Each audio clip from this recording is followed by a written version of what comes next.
میں تو کہہ چکا ہوں مدارس اسلامیہ سن 1866 سے چل رہے ہیں۔ دارالعلوم دیوبند کی بنیاد 1866 میں رکھی گئی۔ جن لوگوں نے بنیاد رکھی تھی ان لوگوں نے یہ اصول بنایا تھا کہ ہم گورنمنٹ سے کوئی امداد نہیں لیں گے، مسلمان ان کو چندے سے چلائے گا۔ دوسری بات یہ ہے کہ جو انہوں نے اپنے نظریات اور سوچ وچار جو بنائے تھے وہ یہ تھے کہ مذہب سے اوپر اٹھ کر انسانیت کی بنیاد پر لوگوں کے ساتھ معاملات کیے جائیں گے۔ اسی لیے دارالعلوم دیوبند جب قائم ہوا اس کی رویداد بتاتی ہے کہ یہاں ہندو بھی داخلہ لیتے تھے اور پڑھتے تھے اور دارالعلوم دیوبند میں ان کو پڑھایا جاتا تھا۔ ہم نے ایک تو یہ بنیاد آج تک دارالعلوم سے لگے ہوئے جتنے بھی دنیا بھر میں مدرسے ہیں ہم نے یہ بنیاد بنا رکھی ہے کہ ہم کسی گورنمنٹ سے امداد لے کر مدرسے کو نہیں چلاتے، جو چندہ مسلمانوں کا ہوتا ہے اس چندے کے ساتھ چلتے۔ دوسری بات جو الزام لگایا جاتا ہے کہ ہم لوگ قتل و قتال کرتے ہیں یا ہم لوگ اسلام کے سوا کسی اور مذہب کے ماننے والے کو جینے کا حق نہیں دیتے یا ہم دہشت گردی کرتے ہیں، ہم نے دارالعلوم کی تاریخ اور اس کے نظریے کو پیش کیا۔ ہمارا کام یہ نہیں ہے، ہمارے بچے نہ آگ لگاتے ہیں ٹرینوں کے اندر نہ بسوں کے اندر آگ لگاتے ہیں۔ ہمارے بچے ان تمام چیزوں سے دور رہ کر اگر انہیں احتجاج بھی کرنا ہوتا ہے تو اپنے غصے کو ظاہر کرتے ہیں۔ مرنا مارنا لڑنا لڑانا آگ لگانا یہ ہمارا کام نہیں ہے۔ تیسری چیز جو میں نے وہاں کہی ہے، ہمارا سیاست سے کوئی تعلق نہیں ہے، نہ ہم الیکشن خود لڑتے ہیں نہ ہم جماعتی اعتبار سے الیکشن لڑاتے ہیں، ہمارا اس سے کوئی تعلق نہیں۔ کسی بھی دنیا کی سیاست کے اندر آدمی دخیل ہو، ہمارے ساتھ اس کا ملنا، ہمارا اس سے ملنا، اس کام سے ملنا یہ دنیا میں چلتا ہے، یہی ہمارا کام تھا، اسی کو ہم نے کہا۔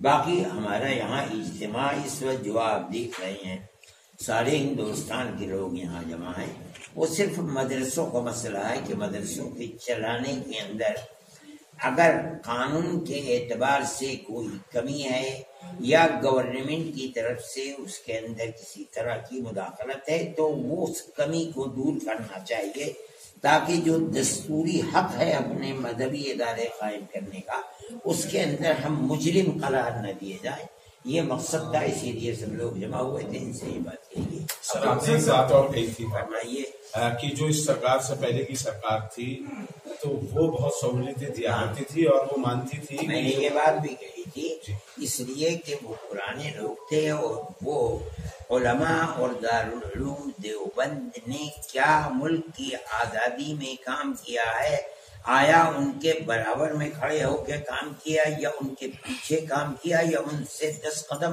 آگے بڑھ کر کام کیا، وہ اس چیز کو جانتے تھے۔ اس بنیاد کے اوپر وہ دارالعلوم کو مراعات دیتے تھے۔ اب وہ لوگ دنیا سے چلے گئے، اب جو لوگ ہیں وہ دارالعلوم دیوبند اور علماء کی اس آزادی وطن کے لیے جہاد کو نہیں جانتے، اس لیے جو سہولتیں دیتے تھے اب وہ سہولتیں بھی نہیں مل رہی ہیں اور یہ افسوس کی بات ہے۔ حضرت آپ نے کہا کہ سرکار کی امداد پر ہم تھوکتے نہیں ہیں۔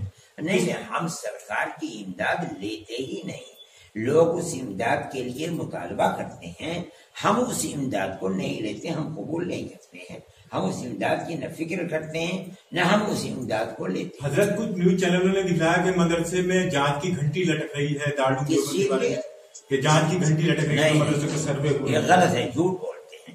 گورنمنٹ کی طرف سے کوئی جانچ نہیں ہے، یہ کسی چینل والے نے یہ اڑایا تھا کہ دارالعلوم دیوبند غیر قانونی طریقے پر چل رہا ہے، یعنی وہ کسی یہ جو وقف بورڈ ہیں یا دوسری چیزیں ہیں ان کے اندر، لیکن یہ غلط ہے۔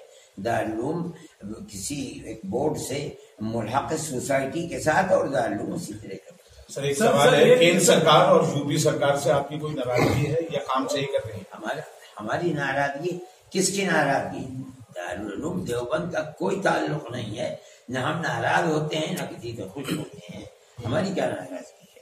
ناراضگی ان لوگوں کی ہوتی ہے جن کی جو کرسی پر بیٹھے تھے اور ان کو اتار دیا کسی نے، یا وہ کسی دوسرے کی کرسی پر بیٹھنا چاہتے ہیں. بابا ہم تو زمین پر بیٹھ کے پڑھنے پڑھانے والے لوگ ہیں، ہمیں کسی کرسی سے کیا دینا. سر آج کی بیٹھک میں کیا اس بات سرکار اگر مدد لیں گے تو کیا ان کے نیم ماننے پڑیں گے اسی لیے منع کریں؟ نہیں، ہمارا یہ ایک مذہبی کام ہے. میں نے کہا تھا کہ مسجد اور مدرسہ یہ خالص ہمارا مذہبی، ہم اپنے مذہب کے لیے کسی گورنمنٹ سے کچھ نہیں لیتے، چاہے ہم انگریز سے بھی نہیں لیتے تھے، کانگریس سے بھی نہیں لیتے تھے، آج بھی نہیں لیتے ہیں. ہم اپنے مذہب کے لیے کسی کے محتاج نہیں، ہم خود کریں گے اپنے مذہبی کام. مودی یوگی بڑھیا کام کر رہے ہیں، لیکن ان کے منتری بھی کہہ رہے ہیں کہ ایک ہاتھ میں لیپ ٹاپ ہو، ایک ہاتھ میں قرآن ہو، اور ہم چاہتے ہیں کہ مدرسوں کی شکشا اچھی ہو.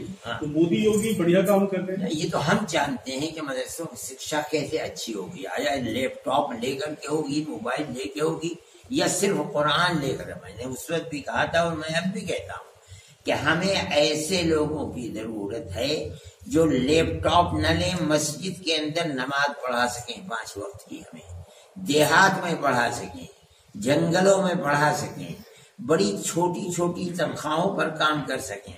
ہمیں ایسے لوگوں کی ضرورت ہوگی جو بچوں کو قرآن پڑھا سکیں.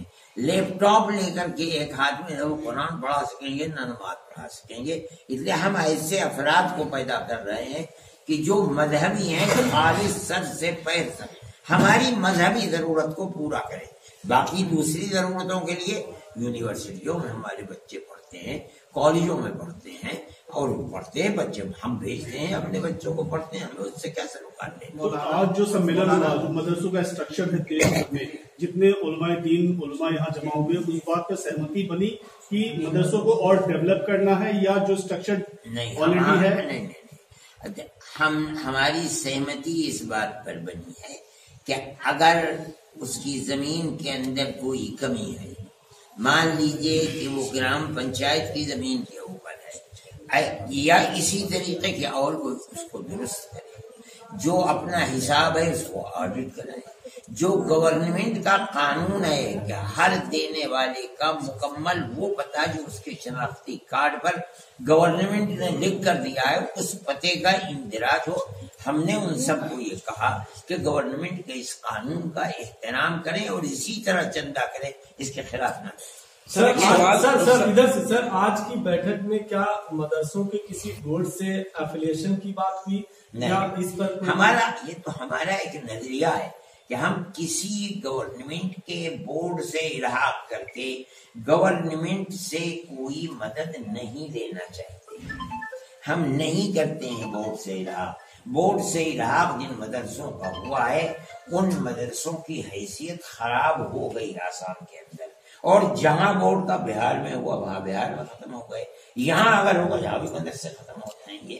اس لیے یہ ہم بالکل سہمت ہے، آج سے نہیں، ملک کی آزادی سے پہلے سے اور آزادی کے بعد بھی ہم کسی بھی گورنمنٹ سے پیسہ لے کر اپنے مذہبی کام کو نہیں. لیکن نینترن میں رکھنا چاہتے ہیں. آپ اردو بولے، ہندوستان میں پیدا ہوئے ہیں، آپ کہیں اوپر سے نہیں اترے ہیں. آپ کو لگتا ہے کہ سرکار اس پہ کنٹرول رکھنا چاہتی ہے جتنے مدرسے دیش بھر میں؟ نہیں، میں نہیں سمجھتا ہوں. میرے سامنے ابھی تک کوئی ایسی بات نہیں ہے کہ سرکار مدرسوں کے اوپر کنٹرول رکھنا چاہتی ہے، چاہے وہ یوپی گورنمنٹ ہو چاہے مرکزی گورنمنٹ ہو. مدرسوں کی گردن دبا کر کے اپنے کنٹرول میں لینے کی کوئی بات میرے سامنے نہیں آئی ہے، نہ دارالعلوم کے سامنے آئی ہے. یہ ہمارا ایک دستوری حق ہے جو دستور نے ہمیں دیا ہے، ہم اس حق کے مطابق چلاتے ہیں. مدرسوں کو پیسہ جمع کرتے ہیں، چندہ کرتے ہیں. مدرسوں آپ نے کہا کہ آزادی سے پہلے 1868 سے دارالعلوم دیوبند چل رہا ہے.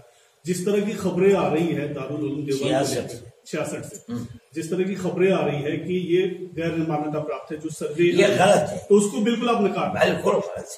یہ کیسے ہو سکتا ہے کہ دارالعلوم اس طرح چلے گا، اتنا بڑا ادارہ اور وہ کسی ایکٹ سے نہیں لگے گا، یہ کوئی بات نہیں۔ لیکن سر کیا مدرسوں کے سروے میں جو رپورٹ دی ہے اس میں کہا ہے کہ بہت سارے مدرسے اتر پردیش میں چل رہے ہیں جو کہ مانیتا پراپت نہیں ہے یا غیر زمین پہ، یہ وہ جانے، ہمارے ساتھ اس کا کوئی تعلق نہیں ہے، وہ کس مدرسے کو کہہ رہے ہیں ان کو جب کہا جائے گا تو پتہ چلے گا۔ کیا مدرسوں کے سلیبس میں بدلاؤ کی ضرورت محسوس کی گئی؟ نہیں، مدرسوں میں پہلے بھی یہی بات تھی، میں نے یہ بات کہی تھی کہ مدرسہ جب بنا ہے اس وقت جو اس کا ایک نصاب تعلیم تھا جس کو آپ سلیبس کہہ رہے ہیں، اس کے اندر بھی یعنی دوسری حساب، جغرافیہ، انگریزی، یہ تمام چیزیں تھیں اور 8 سال تک اس کو پڑھایا جاتا تھا۔ اس کو پڑھانے کے بعد پھر 8 سال کا ہمارا مذہبی جو نصاب تعلیم کا سلیبس تھا اس کو پڑھایا جاتا تھا، لیکن بعد میں اس کے اندر فارسی بہت زیادہ تھی۔ فارسی کا چلن دن بدن کم سے کم تر ہوتا چلا گیا، اس کو چھوٹا کر دیا گیا، پہلے 8 سے 5 کیا گیا، پھر 5 سے 3 کر دیا گیا۔ یہ وہ چیزیں ہیں کہ جو کسی چیز کی کبھی ضرورت ہوتی ہے، کبھی کسی چیز کی ضرورت نہیں ہے۔ آج ہم یہ سمجھ رہے ہیں کہ جس طرح ہمارے 8 سالہ بالکل پہلے نصاب میں، اس کے بعد 5 سال کا جو نصاب یا سلیبس کا آپ کہہ رہے ہیں، جن چیزیں ہیں ہم نے ان چیزوں کو پھر اچھی طریقے بدلا کر کے رکھنے کا ارادہ کیا ہے۔ وہ آج کل بھی ہے، حساب ہے، جغرافیہ ہے، اور 10ویں تک ہم اس کا امتحان دلا دیں گے تاکہ بچہ ہمارے یہاں سے فارغ ہونے کے بعد مان لیجیے اس کے ماں باپ یا وہ چاہتا ہے کہ وہ آگے تعلیم حاصل کر سکے، بی اے اور ایم اے کر سکے، تو اس کے لیے راستہ کھلا ہو۔ تو کوئی منیمم کوالیفیکیشن کا کرائیٹیریا بنایا جا رہا ہے؟ آپ پھر وہی آسمان کی زبان بول رہے ہیں، آپ اردو بولیے یا ہندی بولیے، آپ تو کبھی آپ نے دیکھا بھی نہیں ہوگا، کم سے کم بہت دنوں سے لوگوں کی مانگ چلی آ رہی ہے، مولانا بہت دنوں سے مانگ کر رہے ہیں لوگ۔ حال کے دنوں میں جس طرح مدرسوں پر انگلیاں اٹھی ہے، آتنکواد کا چسپا کرنے کی کوشش کی جا رہی ہے کسی مدرسے کو، تو اس سے کیسے نکلے گی؟ مدرسے اس زد میں نہیں آئے، مدرسے صاف ستھرے رہے، کیسے مدرسے تو اس زد میں نہ تھے نہ آج ہیں، اور آئندہ کی بات میں کہتا نہیں ہوں۔ مدرسوں کو میں نے 10 دفعہ کہا ہے، وہاں صرف مذہبی تعلیم اور شکشا دی جاتی ہے، کسی مذہب کی تعلیم کے اندر دہشت گردی یا قتل و غارت گری کی کوئی چیز نہیں ہے۔ مدرسوں کے دروازے کھلے ہوئے ہیں 24 گھنٹے۔ مدرسے ایسے ہیں 90% جن کے دروازے بھی نہیں ہیں، صبح سے شام تک، رات اور دن، جس کا جی چاہتا ہے کتا، بلی، گدھا، گھوڑا، جو چاہتا ہے گھس جاتا ہے اس کے اندر۔ آدمی بھی گھس سکتا ہے، میں اور آپ بھی گھس سکتے ہیں۔ جا کے دیکھیے کیا پڑھایا جا رہا ہے، کس کو مارا جا رہا ہے، کس کے ہاتھ میں چھری ہے، کون ریوالور لیے بیٹھا ہے۔ آپ کو کتا بھگانے کے لیے بانس بھی نہیں ملے گا۔ دیکھ ویسی بات ہے، کہنے کو آدمی کے منہ میں زبان ہے، جو جی چاہے کہتے، مگر کوئی چیز نہیں ہے۔ دہشت گردی سے کیا تعلق ہے؟ میں آپ سے کہہ رہا ہوں کہ مدرسے کے طلباء تو آگ بھی نہیں لگاتے، احتجاج کرتے ہیں۔ ابھی جو احتجاج کیا ہے ملک نے، یہ جو فوجی بھرتی ہے 4 سال کی، کتنی گاڑیوں کو جلا دیا؟ آپ یہ بتائیے مدرسے کے کسی طالب علم نے گاڑی کو آگ لگائی ہو؟ ہمارے یہاں ایسا کچھ ہے نہیں۔ کہنے کے لیے آدمی کے منہ میں زبان ہے، جو جی چاہے کہتے، مگر یہ کہنا ان کا یہ بتاتا ہے کہ انہیں کچھ زمین و آسمان کا پتہ نہیں، جو منہ میں آتا ہے وہ۔ میرا سوال یہ تھا کہ مدارس میں داخلے کے لیے کم سے کم قابلیت کی کیا حد طے کی گئی ہے؟ کوئی چیز نہیں، ایک حرف نہیں جانتا ہے آدمی، ABCD داخل ہو جائے، ہم اسے الف بے تے سکھلائیں گے، ABCD نے الف بے تے سکھلائیں گے، اور مرنے کے قریب ہو اور کہے میں پڑھنا چاہتا ہوں، کیا دھرم آ جائے، ہم اسے سینے سر پر بیٹھائیں گے، گلے لگائیں گے۔ یہ کیا چیز ہے؟ پڑھنے کی کوئی زندگی ہے؟ یہ تو وہ ہے کہ جو پڑھائی پیسہ کمانے کے لیے ہوتی ہے، وہی ملازمت نہیں ملے گی۔ ہماری پڑھائی ملازمت کے لیے نہیں ہے، ہماری پڑھائی اس لیے ہے کہ آدمی کو جس اللہ نے پیدا کیا ہے، بننے کے بعد زندگی وہ اس کے راستے پر چلائے، اور مر جائے تو کل کو اس کے سامنے کھڑے ہو کر کے صحیح اس کا حساب ہو، خراب حساب نہ ہو۔